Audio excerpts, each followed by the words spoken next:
Hey guys, welcome back to Business Fundamentals with your host, me, the Business Cowgirl. Now, today I want to talk about your lead story versus your sales story. Now, some people, there are a lot of YouTube accounts, there's a lot of business gurus out there that talk about your sales story and essentially talking about how you get someone to understand the journey they need to travel from, okay, I think I need this thing, or I think I need this help, or I think I need this product, I think I need this service, to seeing themselves in that transformation of, okay, if I invest in this product or service, I'm going to get to here. And then the story you tell them that helps them understand they are capable of getting from point A to point B.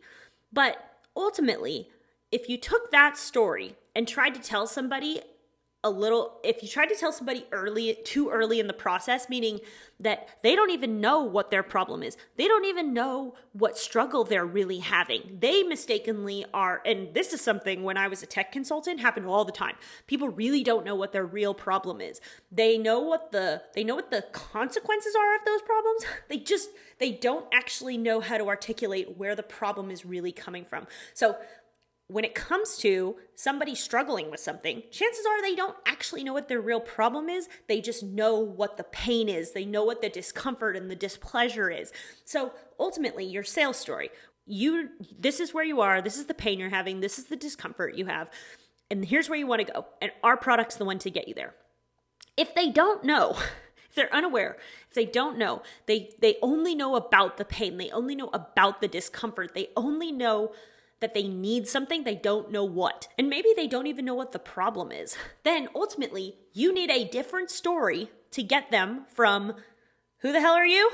To, I know what the problem is, now I'm looking for a solution. And so that's why your lead story, meaning the story you tell someone from the moment you say, hey, I'm the Business Cowgirl, I help people with marketing and AI and business tech, tech architecture. Hey, I help you with, I do these things, from hey, how's it going, to, okay, I have this problem where my marketing is not automated, so I'm wasting a whole bunch of time sending messages one-on-one, and it takes way too much time, to, oh, I have this product or service that helps solve that problem. But when they're over here and they're just like, they go, I don't have enough hours, and they're saying, I don't have enough hours in the day. All I do is spend all my time on marketing. All I do is this. All I do is that. They don't even recognize that the issue they're really having is that they're doing everything manually and they need things to be automated. So the story you tell someone to get them from, hey, there's business consultants online now, to, okay, I have a problem with my marketing. It takes way too much time, way too much manual effort. We need to automate this stuff. But the journey to get from there to there is a different story than the one that gets them to, I know I have a problem. I know I need to automate my marketing. Now, what product or service is going to get me there? And this is what it's going to look like when I get there. That is a different story than the one you tell them to get them to say, oh, this is the problem I have. Oh, this is why this sucks so much. And like I said, in tech consulting, every time I went into a meeting, everybody, and this is the hard part too, everybody thinks they know what their problems are. Everybody is convinced they know what the problem is. They only actually know what the discomfort is. And so being able to recognize that identifying the discomfort is essential. It's essential. However, that doesn't necessarily help you identify the problem unless you're able to identify the source. And chances are, this is always what happened with tech consulting. And I have a feeling this is what happens with your customers too. They identify the issue over here. They're like, the outcome sucks. I have to put in all this stuff manually. Takes too much time, takes too much effort. I have a headache. The computer screen gives me a migraine. Problem, that they are very easy to identify. However, that doesn't mean, oh, well, that means that you need to batch your emails, like taking one step back and being like, oh, I don't want to send this many emails one-on-one. Well, what if I send bulk emails to a bunch of people at once? That is a Band-Aid that technically fixes the problem. However, it does not solve the issue.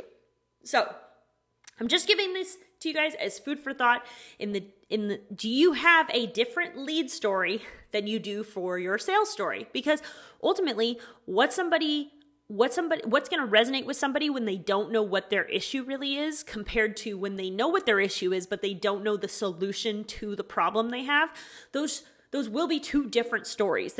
Or at the very least, maybe some people are turned off by the word story now because people are all about like the stories people tell. Well, humans, since the dawn of time, have been drawing pictures on cave walls to communicate the stories of what happened to the people before them to try to warn the people that come after them. It's just how humans communicate. And also it's how humans relate to one another. And so stories in and of themselves, not the problem. Obviously, when somebody weaponizes a story, that's a problem. But when you are doing a sales story versus a lead story, you have to have two different stories because they have to send two different messages and they have to relate to people at two different times. Now, I do have a very interesting activity that your marketing department can do called the scale of belief. And I'm going to link the video to that video here. And it's a really great exercise that everyone should go through because it helps you identify the journey somebody travels from, for instance, say you sell tech consulting, from I don't need any tech consulting, I don't need any help, to the thought of I need help, right? And so what you do is you come up with all the micro steps somebody's thought process would take before they get here. Now, does that mean everybody has to travel down each individual step? No. Some people even start in the middle. They don't even start way over here. But you have to identify from the moment of somebody being like, I don't need help, to the moment of, I actually do need help, and everything in between, so that you know how to pick a story that aligns with where somebody is in their thought process so that you're not accidentally jumping ahead. Because if you tell somebody the sales story and they're not ready to hear it, it's going to fall on deaf ears. And that could potentially be a great customer for you, but you're not traveling back far enough in time to get them through the paces of where they need to go. And ultimately, I would say that this scale of belief can also help you with all of your content because you can create content about every single micro step, which would then relate to every single person you have potentially listening to your content. And it would all resonate with them and meet them where they're at. So I hope this has helped. And if it has, like, subscribe, and I'll see you on the next one.